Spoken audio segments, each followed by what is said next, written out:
एक नए मेहमान जुड़ चुके हैं हमारे साथ। मौलाना शहाबुद्दीन नजवी बरेलवी हमारे साथ इस वक्त जुड़े हुए हैं। बहुत स्वागत है मौलाना साहब।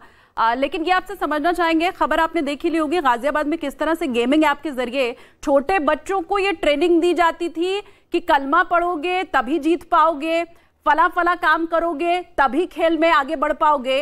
इस तरह से धर्म का प्रचार करना क्या जायज है?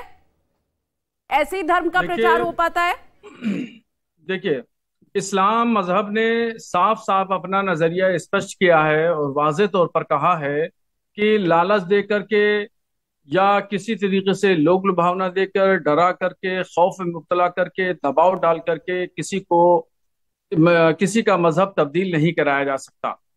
और यही पैगंबर इस्लाम सल्लल्लाहु ताला अलैहि वसल्लम की तालीमात है कि अखलाक, मोहब्बत और प्यार के जरिए अगर कोई मजहब तब्दील करता है तो ठीक है, मगर उसके ऊपर दबाव नहीं डाला जाएगा और उसको लालच नहीं दी जाएगी और उसके साथ किसी तरीके से जो है वो डर और खौफ में मुब्तला उसको नहीं किया जाएगा। ये स्पष्ट इस्लाम की तालीमात हैं और इसी तालीमात पर हम लोग अमल करते हैं और हमारा संविधान भी इसी बात की इजाजत देता है। संविधान ने भी साफ साफ धाराएं लिखी हैं, साफ साफ वाज़ेह इबारत है कि लालच देकर के किसी का धर्मांतरण नहीं कराया जा सकता और अगर कोई करा रहा है तो उसके खिलाफ जांच होना चाहिए और उसको कैफरे किरदार तक पहुंचाना चाहिए। हाँ। प्यार मोहब्बत के जरिए, अपनी आस्था के जरिए अगर कोई मजहब तब्दील करता है तो ठीक है, और अगर ऐसा नहीं है, अगर लालच दी जा रही है या सबसे बड़ी खबर दर्शकों को बता दें, शहनवाज भुट्टो जिसने अपना नाम बदलकर हिंदू नाम का इस्तेमाल किया और नाबालिग बच्चों को बरगलाने की कोशिश की, नाबालिग बच्चों को गुमराह करने की कोशिश की।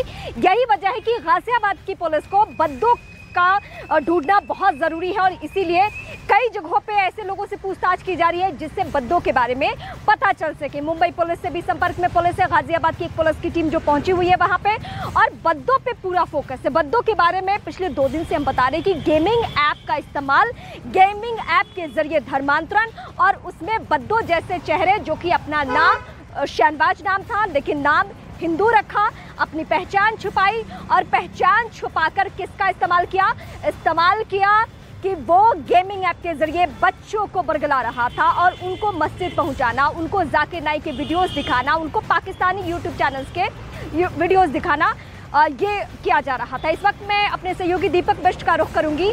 दीपक, इस वक्त जो खबरें मिल रही है वो क्या मिल रही है, क्योंकि आपकी डीसीपी से भी बातचीत हो पाई है, डीसीपी से बातचीत के आधार पे हम क्या कह सकते हैं कि बहुत जल्द वो गिरफ्त में होगा?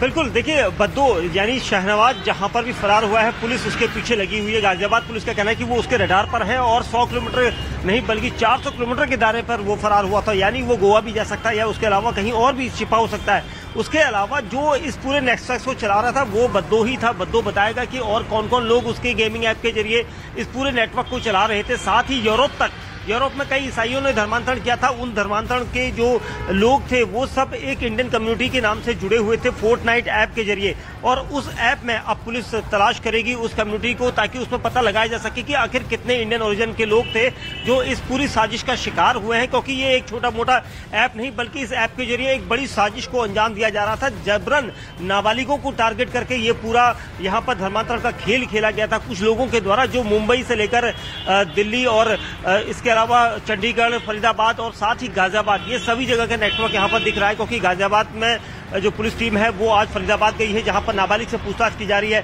चंडीगढ़ में पुलिस मौजूद है गाजियाबाद की जो वहां पूछताछ कर रही है। साइबर सेल पता लगा रही है कि यूरोप तक इसके तार कैसे जुड़े हुए हैं, क्या कोई फंडिंग बाहर से सीमा पार से कराई गई है, इसके लिए जांच की जा रही है। क्योंकि कई ऐसे संकेत मिले हैं, तो ये छोटा मोटा नेटवर्क नहीं, इसको खंगालने के लिए काफी दिन लग सकते हैं और पुलिस की टीमें एक एक चीज का यहाँ पर पता लगा रही है कि कैसे कैसे इन तक पहुंचा जा सके और कैसे कुछ और ये सब कुछ इस वक्त जांच के घेरे में है। बने रहिए दीपक, लौटेंगे आपके पास। लेकिन उत्तर प्रदेश में गेमिंग ऐप के जरिए धर्मांतरण मामले की जांच की जानकारी गृह मंत्रालय से भी साझा कर दी गई है।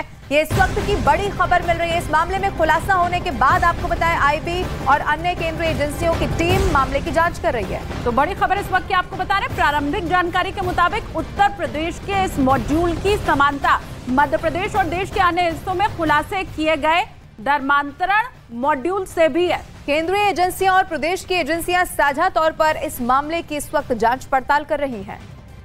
तो बड़ी खबर आपको बता रहे हैं, उत्तर प्रदेश में धर्मांतरण का यह मामला, कैसे गेमिंग ऐप के जरिए धर्मांतरण कराया जा रहा था। अब इस पूरे मामले की जांच में एजेंसियां जुट गई हैं और देश के अन्य जगहों से जो धर्मांतरण के मामले आए हैं, जो मॉड्यूल सामने आया है, उसमें और इसमें समानता लगभग दिखाई दी है। गृह मंत्रालय को अब इसकी जानकारी दे दी गई है।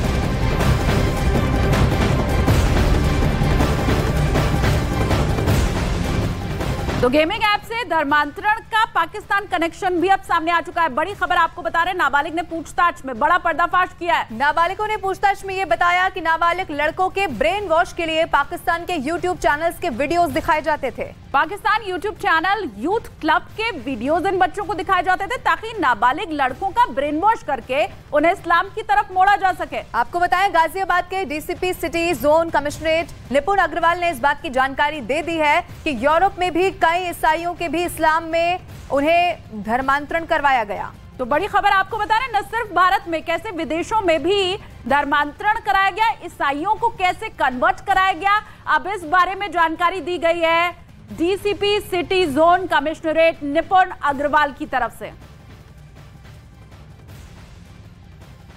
और हमारे साथ एक और मेहमान जुड़ चुके हैं, धर्मगुरु हैं एचएस रावत साहब, वो हमारे साथ जुड़ गए हैं। सर, बहुत स्वागत है आपका। एक बार फिर से चर्चा आज वही है कि धर्मांतरण के पहले भी बहुत तरीके हमने देखे, लेकिन बच्चों को टारगेट कैसे किया जा रहा है गेमिंग ऐप के जरिए, जहां वो गेम खेलने के मंशा से जा रहे हैं, लेकिन वो ये जानते ही नहीं है कि उनका तो धर्म परिवर्तन कराया जा रहा है और वीडियोस दिखाए जा रहे हैं जाकिर नाइक के। जी बिल्कुल ठीक कहा आपने कि ये पूरा की पूरा जो इनका एक षड्यंत्र है, ये कहीं ना कहीं पाकिस्तान, आईएसआई और बाहर से चलता है, इसमें कोई दो राय नहीं है। गजवाए हिंद यानी पूरी की पूरी अगर इनकी जो षड्यंत्र की कहानी है वो गजवाए हिंद के ऊपर बेस्ड है। अब इनको पता है कि तलवार के दम पर आप धर्म परिवर्तन नहीं करा सकते। अब तो इनको जो फंड मिलता है उस फंड को लेकर के उसका इस्तेमाल करते हैं और उसके माध्यम से कहीं ना कहीं जो दलित भाई हैं हमारे, उनको कहीं ना कहीं लालच देते हैं। छोटे छोटे बच्चों उनको लालच देते हैं, लालच देकर के धर्मांतरण कराने की कोशिश करते हैं और अब इनकी सोच है गजवाए हिंद। तो यहाँ पर अवेयर और अलर्ट रहने की बहुत जरूरत है। इसलिए मैं कहना चाहता हूं कि अगर कोई भी इस प्रकार की लालच देता है, कोई भी किसी प्रकार का लालच देता है, तो उस लालच में आने की जरूरत नहीं है। और बच्चों को भी, यानी बच्चों पे अपने माँ बाप को ध्यान रखना होगा कि आपका बच्चा क्या कर रहा है, कौन सा गेम खेल रहा है और कहाँ जा रहा है, क्योंकि ये इस्लाम का एक कहीं ना कहीं एक ऐसा षड्यंत्र है और शुरू से चल रहा है। हिंदुस्तान के अंदर 1000 वर्ष हो गए इसको चलते चलते। पहले तलवार के दम पे चलता था, अब भिन्न भिन्न नए नए तरीके ईजाद किए जा रहे हैं। इससे बहुत अलर्ट रहने की आवश्यकता है।